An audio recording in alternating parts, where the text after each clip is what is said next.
Hey everyone, Platform Disciple back again, continuing our Revelations full set review. We've gotten to Overseers of Solace, and I'm going to be giving them a spice ranking based off of how excited I am to try the card, put the card in a deck, or build deck around the card. But totally subjective, not necessarily related to the power of the card, and because it's subjective, I'm really interested to hear other people's opinions when they are different than my own, and ultimately really curious just to see the cards in the game, because that's going to give us a lot better sense of how fun they are to use. So let's just jump right into it. So we've got our first common, and that's Answer the Call. And this one's a one spice for me. I'm sorry. Hey folks, so it turns out I actually misread this card, which I think, to be fair, the card is worded in a very strange way. So we're going to cover the actual effect of the card rather than reading the text on the card. So the actual effect is you give a character flying for a single turn, and for the remainder of the time that that character is alive, it has lifelink 5 while it is attacking. That's it. It's that simple. But I totally misread the card, and anyways, this ought to be a 3 spice card is my current thoughts. I think it's a useful, renewable source of Fortress health. Next, Repel. And this is a 4 spice card for me. This card is 2 costs. It's an ability. Target character on the battlefield that costs 3 or less is returned to its controller's hand, and it's got recall 5. So we've gotten a lot of effects in Overseers that return characters to hands, but this one can be played twice because of recall, and it's really, really focused on efficiency, that the card costs a very small amount, and it targets cards that cost a small amount. So this has a very high impact on the earlier half of the game, which makes it more distinct from some of these other effects, and I think also makes it pretty useful. So I'm excited to try it and see how it plays compared to some of the other similar effects, because I do think that this is different enough to warrant giving it a shot. All right, next, Rebel Peacekeeper.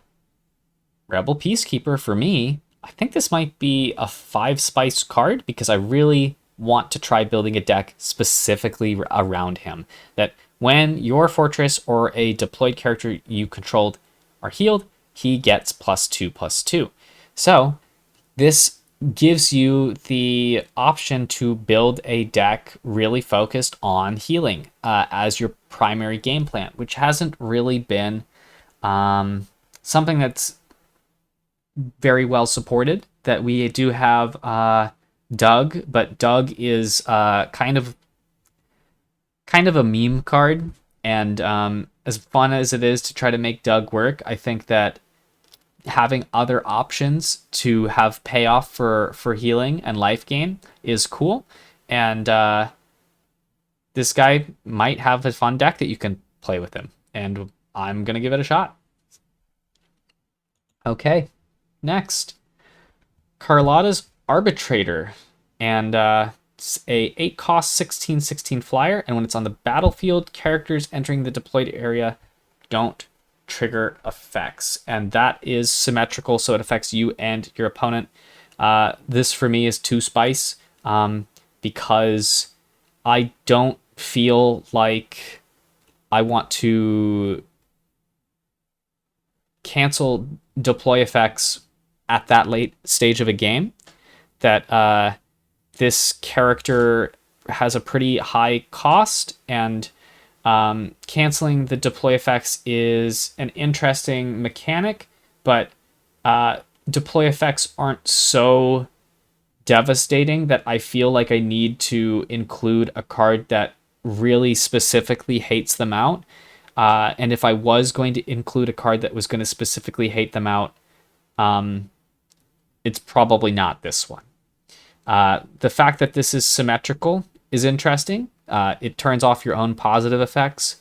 Also turns off negative deploy effects for you, but there just aren't a whole lot of those, especially in double overseers. So Somebody, maybe they can prove me wrong on this one, but for now, I'm not really seeing when I want to use the card. We'll wait and see. Okay.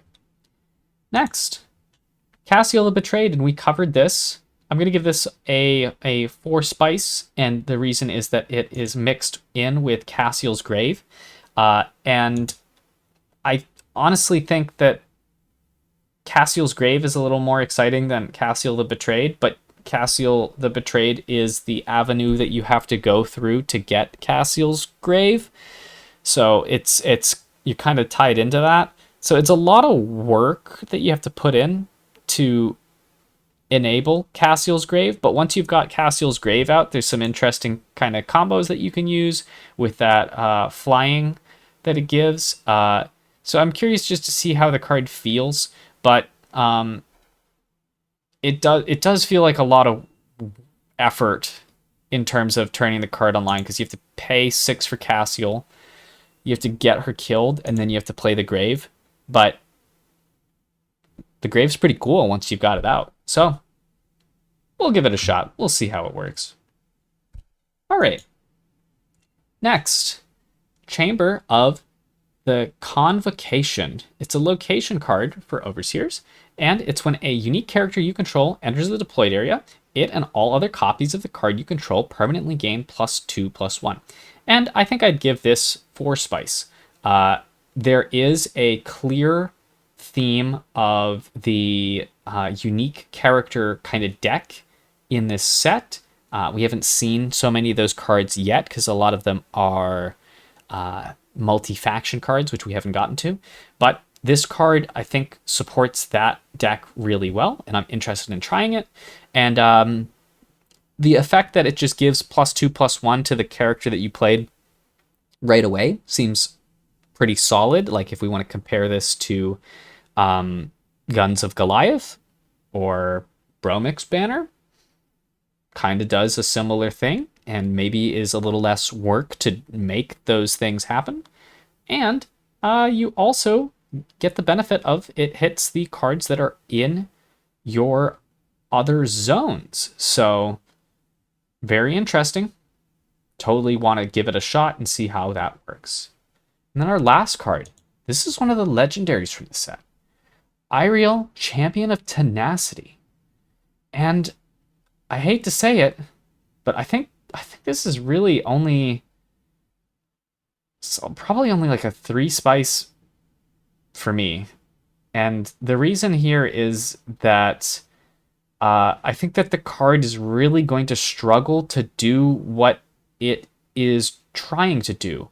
I think that it's really cool that when she attacks, she gives you tokens, that a recurable way to produce tokens is really nice. But her base stats of being a 4/2 at a 3-cost character makes it really hard for her to attack multiple times. And that for this card to be spicy and exciting, it really does need to be able to attack multiple times. So some thoughts here are, if the card was costed a little more efficiently, that maybe you would get to attack more than once. But by turn 3, you're expecting your opponent to have blockers.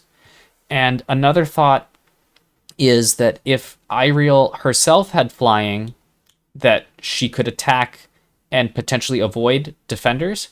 But there's unfortunately a lore reason for that. You can see Irial has only 1 wing.